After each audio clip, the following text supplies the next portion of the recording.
Hi, my name is Dan Nelson. Thanks for joining me for another free art lesson. This session we're going to talk about how to draw legs. If you've seen some of the other free art lessons, then you understand I'm trying to progress from very, very simple to more complex, because that's the way we learn.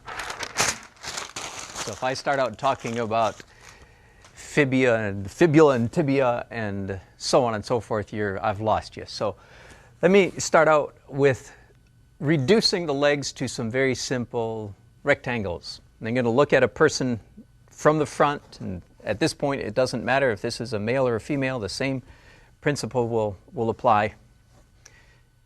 If you can begin by visualizing that legs are two sets of rectangles.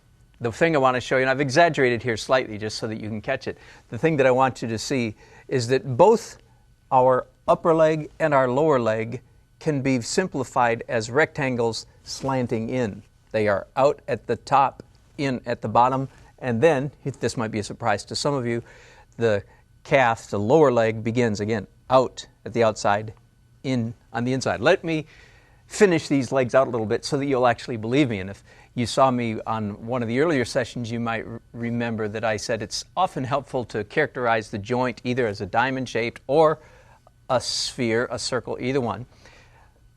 Long curve on the outside of the leg, outside of the thigh, actually double curve on the inside. Then the knee, the calf runs straight down parallel to that rectangle. The outside of the calf is a long, straighter curve. The inside of the calf is a steeper S-shaped curve. Down here, the ankle is especially helpful to characterize as a diamond. Let me do the left leg as well. Long curve, double curve, sides of knee, inside of calf, outside of calf, maybe a line to indicate. Now, knees come in many different shapes. You could characterize it as an inverted teardrop. And most of the time, if you do that, if you simply then erase the top of the teardrop, that's a pretty good knee. Another way to do it is to see the knee as two intersecting, what do we call that? I guess that's a teardrop cut off short, right? I'm running out of names. A doohickey, that's the technical term for this shape, I think, is a doohickey. And there are two of them, one, in a sense, nesting in the other. Do you get that?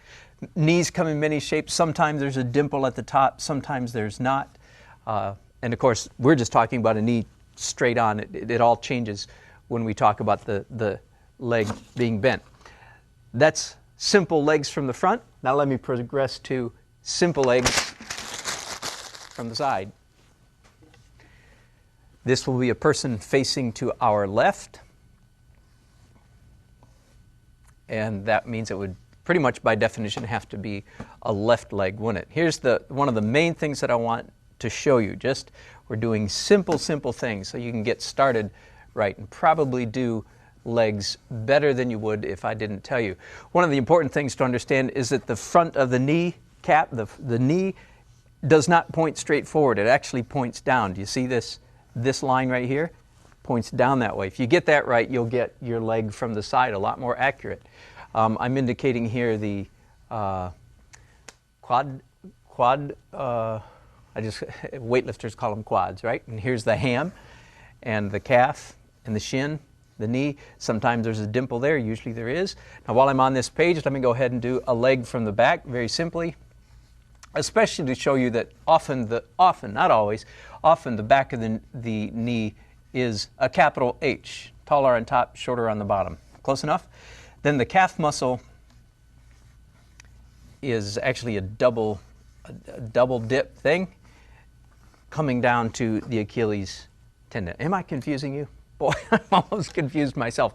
That's a really bad drawing of the leg. But if you follow what I'm describing, you'll get the basic idea. Let me see, is there anything else you should know about legs?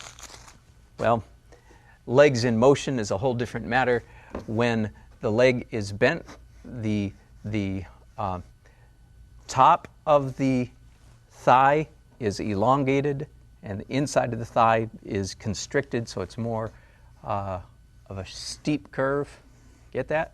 Knee, calf, shin, and so on. The next thing I'm going to do is talk about feet. If you haven't seen feet yet, this would be a good time to do that. That's just enough to get you started. Go get some good books and get more detail about how to do legs. In the meantime, practice, have fun, draw something today. Go impress your mom or your friends or your grandchildren. They'll enjoy it. Hope to see you again. Thank you very much.